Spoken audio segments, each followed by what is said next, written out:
जय जगन्नाथ बंधुगण आज आम जानिबा 31 जुलाई 2024 बुधवार दिन द्वादश राशि राशिफल विषय। यही दैनिक राशिफल चंद्रंक गोचर गणना को नहीं आधारित एवं चंद्रंक गोचर गणना आम जीवन में बहुत प्रभाव पकई थाए। तो आसंतु सर्वप्रथमे जानिबा आजिर तिथि और राशि नक्षत्र विषय। आज हूँ 31 जुलाई 2024 बुधवार श्रावण कृष्ण पक्ष एकादशी दिवा 3 घंटा 56 मिनिट गते द्वादशी। आज रोहिणी नक्षत्र दिवा 10 घंटा 12 मिनिट गते मृगशिरा नक्षत्र। आज वृष चंद्र रात्र 10 घंटा 15 मिनिट गते मिथुन चंद्र। आजिर पर्वोत्सव सर्वसम्मत कामदा एकादशी उपवास। आजिर शुभ बेला प्रातः 5 घंटा 27 मिनिट रु दिवा 7 घंटा 12 मिनिट पर्यंत।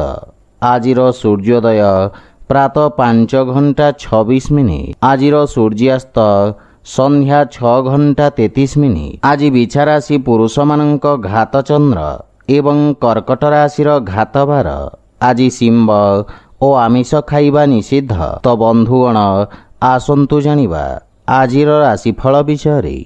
ता पूर्वरु आम चैनल को जो मैंने नुआ करी आछंती तले थिबा लाल रंगर सब्सक्राइब बटन को दबाई आम चैनल को सब्सक्राइब करंतु और पाखरे थिबा घंटी बटन को दबाई ऑल रे सिलेक्ट करंतु काहेकि ना आमे अपलोड करिथिबा प्रत्येक वीडियो नोटिफिकेशन आपण सर्वप्रथमे पाई परिबे। मेष राशि आपणक राशि द्वितीय स्थान रे चंद्रदेवंक गोचर आपणको निज बाणी द्वारा लाभ प्रदान कराइबा एवं आपण कौनसी गुरुत्वपूर्ण व्यक्ति को साक्षात करिबे जहार मार्गदर्शन आपणक कार्यक्षेत्र रे बहुत सहायक हेब। आपणक वक्तव्य एवं लेखनी रे मधुरता एवं आकर्षणर संचार हेब एवं आपणक कार्य सबुठारे प्रशंसित हेब। अधिकारी वर्ग आपणक कार्य को सम्मान करिबे। पारिवारिक जीवन रे नूतन सतेजता आसीब। जीवन साथी आपण को सम्मान करिबे तथा संपर्क मजबूत हेबाको लागिब। परस्पर को भल भाबरे बुझिबा पई एहा एक सुवर्ण सुजोग। सान भाई भौणींक ठारू आपण स्नेह पाइबे एवं सेमाने आपण को अनुसरण करिबे। प्रेम संबंध पई समय अनुकूल रहिछि एवं पूर्वरु रहितबा मतभेद दूर हेब। आर्थिक स्थिति रे उन्नति हेब एवं पारिवारिक संपत्ति वृद्धि हेब। सुख सुविधा रे मध्य वृद्धि घटिब किंतु कार्य व्यस्तता हेतु किछि शारीरिक थकापन अनुभव करि पारंती। सेथि पई खाद्यपेयर विशेष जत्न नियंतु। स्वास्थ्य अवस्था उत्तम अनुकूल रहिब। आज आपण ओं गणपते नमः मंत्र जप करंतु शुभ फल पाइबे। वृष राशि आपणक राशि स्थान रे चंद्रदेवंक गोचर किछि समय धरि चली आसुथिबा समस्यार समाधान करिब। आपणक आत्मविश्वास बढ़िबा द्वारा आपणक व्यक्तित्वर उन्नति हेब एवं आपणक स्वभावरु क्रोधर हानि घटिब एवं आपण चापरु मुक्ति पाइबे। वाणिज्य व्यवसाय क्षेत्र रे उन्नति हेबारु मन प्रसन्न रहिब। आपणक कार्य क्षेत्र रे किछि नुआ परिवर्तन करिबे जहा भविष्यत रे आपणको शुभ फल प्रदान करिब। जीवन साथी आपणक व्यक्तित्व रे आसीथिबा परिवर्तन द्वारा प्रभावित हेबे। संतान पक्षरु सुखद समाचार आपणक चिंता को ह्रास करिब। पितांक सहयोगरु आपणक अटकीथिबा कार्य अग्रगति करिब किंतु परिवारर वरिष्ठ सदस्यंक स्वास्थ्य प्रति विशेष ध्यान दियंतु और पितामातांकर सेवा करंतु। जदि कोनोसी निवेश करिबा को चाहंती तेबे पितांक परामर्श अवश्य नियंतु। परिवारर अनावश्यक खर्च रे नियंत्रण लागि रहिब। कोनोसी प्रकार जीवाणु जनित रोग आपणको जंत्रणा देई पारे एवं नित्यकर्म प्रभावित हेबा कारणरू कार्य रे बाधा सृष्टि होई पारे किंतु स्वास्थ्य प्रति सचेत रहंतु।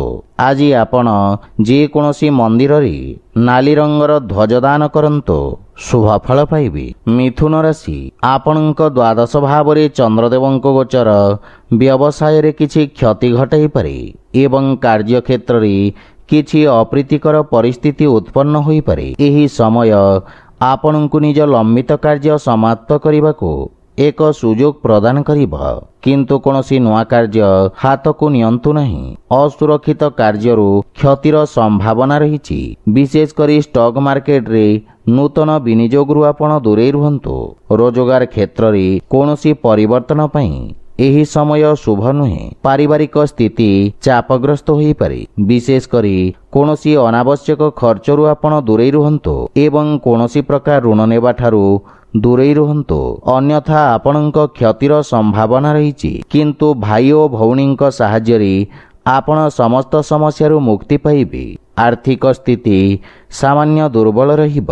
ଯେକୌଣସି ପ୍ରକାର ନିବେଶ କିମ୍ବା ସମ୍ପତ୍ତି କ୍ରୟ ବିକ୍ରୟକୁ ସଠିକ୍ ସମୟ ପର୍ଯ୍ୟନ୍ତ ସ୍ଥଗିତ ରଖନ୍ତୁ। ସ୍ୱାସ୍ଥ୍ୟାବସ୍ଥା ଉତ୍ତମ ଅନୁକୂଳ ରହିବ, କିନ୍ତୁ ଆଖି ସମ୍ବନ୍ଧିତ ସ୍ୱାସ୍ଥ୍ୟ ସମସ୍ୟାର ବିଶେଷ ଯତ୍ନ ନିଅନ୍ତୁ।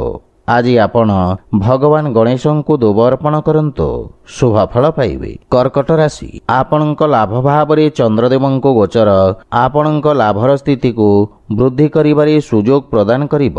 ପୂର୍ବରୁ ଅଟକି ରହିଥିବା କାର୍ଯ୍ୟଗୁଡ଼ିକ ଅଗ୍ରଗତି କରିବ ଏବଂ ଆକସ୍ମିକ ଧନପ୍ରାପ୍ତିର ମଧ୍ୟ ଯୋଗ ରହିଛି। ବ୍ୟାପାର ବ୍ୟବସାୟ କ୍ଷେତ୍ରରେ ଆପଣ ପୂର୍ବରୁ କରିଥିବା କାର୍ଯ୍ୟ ଆପଣଙ୍କୁ ବହୁତ ଉତ୍ତମ ଫଳ ପ୍ରଦାନ କରିବ। ବ୍ୟବସାୟରେ ବୃଦ୍ଧି ଓ ପଦୋନ୍ନତି ହେବାର ଯୋଗ ରହିଛି। ଜୀବନ ସାଥୀଙ୍କ ସହିତ କୌଣସି କଥାକୁ ନେଇ ମତଭେଦ ଓ ମନମାଳିନ୍ୟ ଦେଖାଦେଇପାରେ, କିନ୍ତୁ ମାତାଙ୍କ ପୂର୍ଣ୍ଣ ସମର୍ଥନ ଆପଣଙ୍କ ଉପରେ ଲାଗି ରହିବ। ପାରିବାରିକ ପରିବେଶ ସୁଖଦ ହେବ ଏବଂ ଛୋଟ ପିଲାମାନଙ୍କ ସହିତ ଉତ୍ତମ ସମୟ ବ୍ୟତୀତ କରିବେ। ଆପଣଙ୍କ କାର୍ଯ୍ୟବ୍ୟସ୍ତତା ବୃଦ୍ଧି ପାଇବ। ପ୍ରେମ ଜୀବନରେ ନୂତନ ଊର୍ଜାର ସଞ୍ଚାର ହେବ ଏବଂ ଆର୍ଥିକ ସ୍ଥିତି ସୁଦୃଢ଼ ହେବାକୁ ଲାଗିବ। କିନ୍ତୁ ଅନାବଶ୍ୟକ ଖର୍ଚ୍ଚକୁ ନିୟନ୍ତ୍ରଣ କରିବା ଉଚିତ। ସ୍ୱାସ୍ଥ୍ୟାବସ୍ଥାର ବିଶେଷ ଯତ୍ନ ନିଅନ୍ତୁ ଏବଂ ନିତ୍ୟକର୍ମକୁ ନିୟମିତ ରଖିବାର ପ୍ରୟାସ ସହାୟକ ସିଦ୍ଧ ହେବ। ଆଜି ଆପଣ ଗରିବ ଲୋକଙ୍କୁ ଯଥାସମ୍ଭବ ସାହାଯ୍ୟ କରନ୍ତୁ, ଶୁଭ ଫଳ ପାଇବେ। ସିଂହ ରାଶି, ଆଜି କାର୍ଯ୍ୟକ୍ଷେତ୍ରରେ ନୂତନ ଯୋଜନା ଦ୍ୱାରା ଅଗ୍ରଗତି ହେବ। ବ୍ୟବସାୟୀମାନେ ନୂତନ ରୋଜଗାର ଏବଂ ଉନ୍ନତ ନିଯୁକ୍ତିର ସୁଯୋଗ ପାଇବେ ଏବଂ ଉଚ୍ଚ ଅଧିକାରୀଙ୍କ ସମ୍ପୂର୍ଣ୍ଣ ସହଯୋଗ ମିଳିବ। ରାଜକୀୟ ପକ୍ଷରେ ଜଡ଼ିତ ଲୋକମାନେ ଆର୍ଥିକ ଦୃଷ୍ଟିରୁ ଉପକୃତ ହେବେ। ନୂତନ ବ୍ୟବସାୟ ଆରମ୍ଭ କରିବା ପାଇଁ ଦିନଟି ଉତ୍ତମ ଅନୁକୂଳ ରହିଛି ଏବଂ ଲାଭର ସ୍ଥିତି ଉତ୍ତମ ରହିବ। ଆପଣଙ୍କ ନୂତନ ଚିନ୍ତାଧାରା ଏବଂ କ୍ରାନ୍ତିକାରୀ ଭାବନା ଆପଣଙ୍କ କାର୍ଯ୍ୟକ୍ଷେତ୍ରରେ ଉତ୍ତମ ପରିଣାମ ପ୍ରଦାନ କରିବ। ପାରିବାରିକ ଜୀବନରେ ପିତାଙ୍କ ସହିତ ସମ୍ପର୍କ ସୁଦୃଢ଼ ହେବ ଏବଂ ପରିବାରରେ ଏକ ମନୋରମ ପରିବେଶ ରହିବ। ସନ୍ତାନ ଆପଣଙ୍କ ମାର୍ଗଦର୍ଶନର ଅନୁସରଣ କରିବେ ଏବଂ ଆପଣ ଜୀବନସାଥୀଙ୍କ ଭାବନାକୁ ସମ୍ମାନ କରିବେ। ପରସ୍ପର ପ୍ରତି ପ୍ରେମ ଭାବ ବୃଦ୍ଧି ପାଇବ ଏବଂ ନୂତନ ଆୟର ଉତ୍ସ ସୃଷ୍ଟି ହେବ। ଆର୍ଥିକ ସ୍ଥିତି ସୁଦୃଢ଼ ହେବାକୁ ଲାଗିବ। ସ୍ୱାସ୍ଥ୍ୟାବସ୍ଥା ଉତ୍ତମ ଅନୁକୂଳ ରହିବ, କିନ୍ତୁ ଶ୍ୱାସ ସମ୍ବନ୍ଧିତ ରୋଗୀ ବିଶେଷ ସାବଧାନ ରହିବା ଉଚିତ। କିନ୍ତୁ ଅନାବଶ୍ୟକ ଯାତ୍ରାରୁ ଆପଣ ଦୂରେଇ ରୁହନ୍ତୁ। ଆଜି ଆପଣ ଓଂ ବିଘ୍ନେଶ୍ୱରାୟ ନମଃ ମନ୍ତ୍ରର ଜପ କରନ୍ତୁ, ଶୁଭ ଫଳ ପାଇବେ। କନ୍ୟା ରାଶି, ଆପଣଙ୍କ ଭାଗ୍ୟ ଭାବରେ ଚନ୍ଦ୍ରଦେବଙ୍କ ଗୋଚର କିଛି ସମୟ ଧରି ଚାଲି ଆସୁଥିବା ଉତ୍ତେଜନାମୂଳକ ପରିସ୍ଥିତିରେ ଉନ୍ନତି ଆଣିବ ଏବଂ ଭାଗ୍ୟ ଆପଣଙ୍କ ସପକ୍ଷରେ ରହିବ। ଷ୍ଟକ୍ ମାର୍କେଟ ଇତ୍ୟାଦି ଅସୁରକ୍ଷିତ କାର୍ଯ୍ୟରୁ ଆପଣ ଉପକୃତ ହେବେ। ବିଦ୍ୟାର୍ଥୀ ଛାତ୍ରଛାତ୍ରୀମାନଙ୍କ ପାଇଁ ସମୟ ଉତ୍ତମ ଅନୁକୂଳ ରହିବ। ରୋଜଗାର ପାଇଁ ପ୍ରୟାସ କରୁଥିବା ବ୍ୟକ୍ତି କିଛି ଉତ୍ତମ ଖବର ପାଇବେ। ପାରିବାରିକ ସମ୍ପର୍କରେ ରହିଥିବା ତିକ୍ତତା କମ୍ ହେବ ଏବଂ ଆପଣ ମାନସିକ ଚାପରୁ ମୁକ୍ତି ପାଇବେ। ପରିବାର ସଦସ୍ୟଙ୍କ ସହଯୋଗରୁ ଆପଣ ବ୍ୟବସାୟ କ୍ଷେତ୍ରରେ ମଧ୍ୟ ଆରାମ ପାଇବେ, କିନ୍ତୁ ମାତାଙ୍କ ସହିତ ସମ୍ପର୍କର ବିଷୟ ଧ୍ୟାନ ରଖନ୍ତୁ। ସାନ ଭାଇ ଭଉଣୀଙ୍କ ସମର୍ଥନରୁ ଲାଭ ମିଳିବ। ସେୟାର ମାର୍କେଟ ଆଦିରୁ ଆକସ୍ମିକ ଲାଭର ଯୋଗ ରହିଛି ଏବଂ ଆର୍ଥିକ ସ୍ଥିତିରେ ସୁଧାର ଆସିବ। ସ୍ୱାସ୍ଥ୍ୟାବସ୍ଥା ମଜବୁତ ରହିବ ଏବଂ ଅସ୍ଥାୟୀ ରୋଗରୁ ମୁକ୍ତି ମିଳିବ। ଆଜି ଆପଣ ଭଗବାନ ଶିବଙ୍କ ପୂଜାର୍ଚ୍ଚନା କରନ୍ତୁ, ଶୁଭ ଫଳ ପାଇବେ। ତୁଳା ରାଶି, ଆପଣଙ୍କ ରାଶି ସ୍ଥାନରୁ ଅଷ୍ଟମ ଭାବରେ ଚନ୍ଦ୍ରଦେବଙ୍କ ଗୋଚର ହେତୁ ଆପଣଙ୍କୁ କାର୍ଯ୍ୟକ୍ଷେତ୍ରରେ କିଛି ସମସ୍ୟାର ସମ୍ମୁଖୀନ ହେବାକୁ ପଡ଼ିପାରେ, କିନ୍ତୁ ଆକସ୍ମିକ ଧନଲାଭର ଯୋଗ ରହିଛି। ସାମାଜିକ କାର୍ଯ୍ୟରେ ଆପଣଙ୍କ ଯୋଗଦାନ ଆପଣଙ୍କ ପ୍ରଭାବ କ୍ଷେତ୍ରକୁ ବୃଦ୍ଧି କରିବ। ଆପଣଙ୍କ ବିପରୀତ ପରିସ୍ଥିତିରେ କାର୍ଯ୍ୟ କରିବାର କ୍ଷମତା ଆପଣଙ୍କ ସହକର୍ମୀଙ୍କୁ ପ୍ରଭାବିତ କରିବ। ପରିବାରରେ କୌଣସି ବ୍ୟକ୍ତିଙ୍କ ସହିତ ମତଭେଦ ହେବାର ସମ୍ଭାବନା ରହିଛି, କିନ୍ତୁ ଆପଣ ନିଜ ବାଣୀ କୌଶଳରେ ସମସ୍ତଙ୍କୁ ପ୍ରଭାବିତ କରିବେ। ଜୀବନସାଥୀଙ୍କ ସହିତ ସମ୍ପର୍କରେ ପ୍ରଗାଢ଼ତା ଆସିବ, କିନ୍ତୁ ପିତାଙ୍କ ସ୍ୱାସ୍ଥ୍ୟାବସ୍ଥାର ବିଶେଷ ଯତ୍ନ ନିଅନ୍ତୁ। ପ୍ରେମ ସମ୍ପର୍କ ମାନସିକ ଶାନ୍ତି ଏବଂ ସୁଖ ସୃଷ୍ଟି କରିବ ଏବଂ ଆର୍ଥିକ ଲାଭ ହେବ। ଶୁଭ କାର୍ଯ୍ୟରେ କରାଯାଇଥିବା ନିବେଶ ଆପଣଙ୍କ ଲାଭର ସ୍ଥିତିକୁ ଦ୍ୱିଗୁଣିତ କରିବ। ମାନସିକ ଚିନ୍ତା ସ୍ୱାସ୍ଥ୍ୟାବସ୍ଥାକୁ ଖରାପ କରିପାରେ। ବିଶେଷ କରି ଅନିୟମିତ ରକ୍ତଚାପ ଥିବା ରୋଗୀମାନେ ସ୍ୱାସ୍ଥ୍ୟାବସ୍ଥାର ବିଶେଷ ଧ୍ୟାନ ରଖନ୍ତୁ। ଆଜି ଆପଣ ଅସହାୟ ଲୋକଙ୍କୁ ଯଥାସମ୍ଭବ ସାହାଯ୍ୟ କରନ୍ତୁ, ଶୁଭଫଳ ପାଇବେ। ବିଛା ରାଶି, ଆପଣଙ୍କ ସପ୍ତମ ଭାବରେ ଚନ୍ଦ୍ରଦେବଙ୍କ ଗୋଚର ଆପଣଙ୍କୁ ସମସ୍ତ ଚ୍ୟାଲେଞ୍ଜର ମୁକାବିଲା କରିବାରେ ଶକ୍ତି ପ୍ରଦାନ କରିବ ଏବଂ ଆପଣ କର୍ତ୍ତୃପକ୍ଷଙ୍କ ସମର୍ଥନ ପାଇବେ। ସମସ୍ତ ନିଷ୍ପତ୍ତି ଆପଣଙ୍କୁ ଇଚ୍ଛାକୃତ ସଫଳତା ପ୍ରଦାନ କରିବ। ଯଦି ଆପଣ ଭାଗିଦାରୀରେ କୌଣସି କାର୍ଯ୍ୟ ଆରମ୍ଭ କରିବାକୁ ଯୋଜନା କରୁଛନ୍ତି, ତେବେ ସମୟ ଅତ୍ୟନ୍ତ ଶୁଭ ରହିଛି। ଛାତ୍ରଛାତ୍ରୀମାନେ କିଛି ନୂଆ ଶିଖିବାର ଅବସର ପାଇବେ ଏବଂ ପିତାମାତାଙ୍କ ଆଶୀର୍ବାଦ ସହିତ ଯେକୌଣସି ନୂତନ କାର୍ଯ୍ୟ ଆରମ୍ଭ କରନ୍ତୁ, ସଫଳତା ପାଇବେ। କିନ୍ତୁ ସନ୍ତାନଙ୍କ ସ୍ୱାସ୍ଥ୍ୟ ଏବଂ ଭବିଷ୍ୟତ ସମ୍ବନ୍ଧିତ ଚିନ୍ତା ଆପଣଙ୍କୁ ବ୍ୟଥିତ କରିବ। ଜୀବନସାଥୀଙ୍କ ସହିତ ସମ୍ପର୍କରେ ମଧୁରତା ଆସିବ ଏବଂ ପରସ୍ପର ପ୍ରତି ଥିବା ଭୁଲ ଧାରଣା ଦୂର ହେବ। ପ୍ରେମ ଜୀବନରେ ଏକ ନୂତନ ଆରମ୍ଭ ହେବ ଏବଂ ସମ୍ପର୍କ ସୁଦୃଢ଼ ହେବାକୁ ଲାଗିବ। ଆର୍ଥିକ ସ୍ଥିତି ମଜବୁତ ହେବ ଏବଂ ଆଂଶିକ ଲାଭ ପାଇପାରିବେ। ରାଜକୀୟ କାର୍ଯ୍ୟରେ ସଫଳତା ପାଇବେ ଏବଂ ପେଟ ସମ୍ବନ୍ଧିତ ରୋଗରୁ ମୁକ୍ତି ମିଳିବ, କିନ୍ତୁ ସ୍ୱାସ୍ଥ୍ୟାବସ୍ଥାର ବିଶେଷ ଧ୍ୟାନ ରଖନ୍ତୁ। ଆଜି ଆପଣ ପିତୃଲୋକଙ୍କୁ ତର୍ପଣ କରନ୍ତୁ, ଶୁଭଫଳ ପାଇବେ। ଧନୁରାଶି, ଆପଣଙ୍କ ରାଶି ସ୍ଥାନରୁ ଷଷ୍ଠ ଭାବରେ ଚନ୍ଦ୍ରଦେବଙ୍କ ଗୋଚର ଆପଣଙ୍କ ଖର୍ଚ୍ଚରେ ବୃଦ୍ଧି କରିବ। ଆପଣ ନିଜ ବୁଦ୍ଧି ଏବଂ କୌଶଳ ବଳରେ ନିଜ ସମସ୍ତ ଲକ୍ଷ୍ୟକୁ ହାସଲ କରିବାରେ ସକ୍ଷମ ହେବେ ଏବଂ ଆପଣଙ୍କ କିଛି ଗୁପ୍ତ ଶତ୍ରୁ ଆପଣଙ୍କ ଭାବମୂର୍ତ୍ତିକୁ ନଷ୍ଟ କରିବାକୁ ପ୍ରୟାସ କରିବେ। ଆପଣ ନୂତନ ଲୋକଙ୍କ ସହିତ ସାକ୍ଷାତ କରିବେ। କ୍ୟାରିୟରରେ ଉତ୍ତମ ଉନ୍ନତିର ଯୋଗ ରହିଛି। ନୂତନ କାର୍ଯ୍ୟ କରିବାକୁ ଚେଷ୍ଟା କରିବେ। କାର୍ଯ୍ୟକ୍ଷେତ୍ରରେ ସ୍ଥିତିରେ ସୁଧାର ଆସିବ ଏବଂ ସହକର୍ମୀଙ୍କ ପରାମର୍ଶରୁ ଆପଣ ଉପକୃତ ହେବେ। ମାତୁଳ ଘର ପକ୍ଷରୁ ପୂର୍ଣ୍ଣ ସହଯୋଗ ଓ ମାର୍ଗଦର୍ଶନ ପ୍ରାପ୍ତି ହେବ, କିନ୍ତୁ ପାରିବାରିକ କଳହରୁ ଆପଣ ଦୂରେଇ ରୁହନ୍ତୁ ତଥା ପରିବାର ସଦସ୍ୟଙ୍କ ସ୍ୱାସ୍ଥ୍ୟାବସ୍ଥାର ଯତ୍ନ ନିଅନ୍ତୁ। ପ୍ରେମ ଜୀବନରେ ବାଣୀର କଠୋରତା ହେତୁ ସମ୍ପର୍କରେ ଫାଟ ସୃଷ୍ଟି ହୋଇପାରେ। ସେଥିପାଇଁ ଅନାବଶ୍ୟକ ବାଦବିବାଦ ଓ ଯୁକ୍ତିତର୍କରୁ ଆପଣ ଦୂରେଇ ରୁହନ୍ତୁ। ଯଦି ଆପଣ ବ୍ୟବସାୟିକ ଋଣ ପାଇଁ ଚେଷ୍ଟା କରୁଛନ୍ତି, ତେବେ ଜଣେ ପରିଚିତ ବ୍ୟକ୍ତିଙ୍କ ସାହାଯ୍ୟ ପାଇବାର ସମ୍ଭାବନା ରହିଛି। ଗଣ୍ଠିପୀଡ଼ା ଯନ୍ତ୍ରଣା ଭୋଗୁଥିବା ରୋଗୀମାନେ ଉପକୃତ ହେବେ। ଆଜି ଆପଣ ବୃଦ୍ଧ ଲୋକଙ୍କୁ ସାହାଯ୍ୟ କରନ୍ତୁ, ଶୁଭଫଳ ପାଇବେ। ମକର ରାଶି, ଆପଣଙ୍କ ରାଶିରୁ ପଞ୍ଚମ ଭାବରେ ଚନ୍ଦ୍ରଦେବଙ୍କ ଗୋଚର ଆପଣଙ୍କ ସୃଜନଶୀଳ ଦକ୍ଷତା ବୃଦ୍ଧି କରିବ। କଳାକ୍ଷେତ୍ର ସହିତ ଜଡ଼ିତ ବ୍ୟକ୍ତି, ବିଶେଷ କରି ରଙ୍ଗମଞ୍ଚ ଏବଂ ଚଳଚ୍ଚିତ୍ର କ୍ଷେତ୍ରରେ ଜଡ଼ିତ ବ୍ୟକ୍ତି ନୂତନ ସୁଯୋଗ ପାଇବେ। ବ୍ୟବସାୟରେ ଅଂଶୀଦାରମାନଙ୍କ ଦ୍ୱାରା ଲାଭର ସ୍ଥିତି ବୃଦ୍ଧି ପାଇବ। ଛାତ୍ରଛାତ୍ରୀମାନଙ୍କ ପାଇଁ ସମୟ ଅତ୍ୟନ୍ତ ଶୁଭ ରହିଛି। ଆପଣ ନିଜର ସମସ୍ତ ଲକ୍ଷ୍ୟ ପୂରଣ କରି ପିତାମାତା ଏବଂ ଗୁରୁଜନଙ୍କୁ ଗୌରବାନ୍ୱିତ କରିବେ। ପାରିବାରିକ ପରିବେଶରେ ଶାନ୍ତି ସୌହାର୍ଦ୍ଦ୍ୟ ଲାଗି ରହିବ। ଯଦି ମାତାଙ୍କ ସହିତ କୌଣସି ବାଦବିବାଦ ଥାଏ, ତାହା ଦୂର ହେବାକୁ ଲାଗିବ। ସନ୍ତାନ ପକ୍ଷର ଉନ୍ନତିରୁ ଆପଣ ବିଶେଷ ଆନନ୍ଦ ପ୍ରାପ୍ତ କରିବେ ଏବଂ ସନ୍ତାନ ଆପଣଙ୍କ ଆଜ୍ଞାର ଅନୁପାଳନ କରିବେ। ଭାଇମାନଙ୍କ ସାହାଯ୍ୟରେ ଆପଣଙ୍କ ସମସ୍ତ କାର୍ଯ୍ୟ ସଫଳ ହେବ। ଆର୍ଥିକ ସ୍ଥିତି ମଧ୍ୟମ ରହିବ।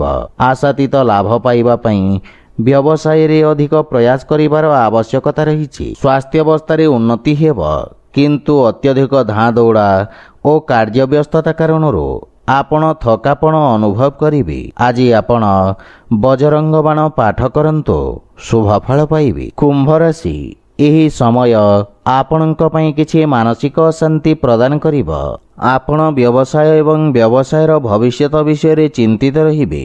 ବ୍ୟବସାୟରେ କିଛି ଆର୍ଥିକ କ୍ଷତି ହେବାର ସମ୍ଭାବନା ରହିଛି। ମାନସିକ ଚାପ ଆପଣଙ୍କ ବକ୍ତବ୍ୟରେ कठिनता सृष्टि करिपारे जहाँ आपणଙ୍କ वृत्तिगत क्षेत्र ପାଇଁ क्षतिकारक ହୋଇପାରେ। सहकर्मी ମାନଙ୍କ सहित निज व्यवहारर विषय ध्यान रखन्तु, अन्यथा आपणଙ୍କ भावमूर्ति क्षतिग्रस्त ହୋଇପାରେ। माताଙ୍କ सहित किछि वाद विवादर संभावना रही। आपणଙ୍କ वक्तव्य एवं क्रोध को नियंत्रण रखन्तु। शांत मन सहित समस्यार समाधान करिवार प्रयास करन्तु। पिताଙ୍କ मार्गदर्शन एवं समर्थन आपणଙ୍କ उपरे लागि रहिब।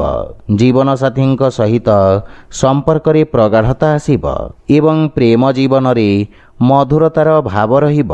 किंतु आपण अन्य मानक अनुग्रह बुझिबाकू चेष्टा करिबा उचित। जदि आपण व्यवसाय पई ब्यांकरू ऋण पाइबाकू चाहुछंती तेबे समय अनुकूल रहिछि एवं विशेष लाभ प्राप्ति हेब।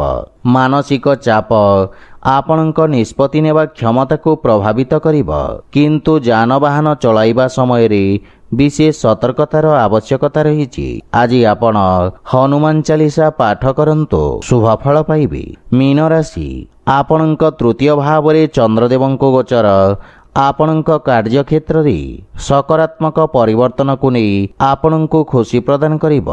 आपणଙ୍କ राजनैतिक वर्चस्व रे वृद्धि हेब एवं आपण हातरे थिबा समस्त कार्य को दक्षतार सहित संपूर्ण करिवे। व्यवसायी वर्गଙ୍କ ପାଇଁ एही समय नूतन योजना क्रियान्वित करिबा ପାଇଁ उत्तम समय। आपण निज कार्य क्षेत्र को सफलतार सहित विस्तार करिवे एवं परिवारर सुख एवं समृद्धता ପାଇଁ खर्च करिवे। जीवन साथीଙ୍କ पूर्ण समर्थन प्राप्ति हेब।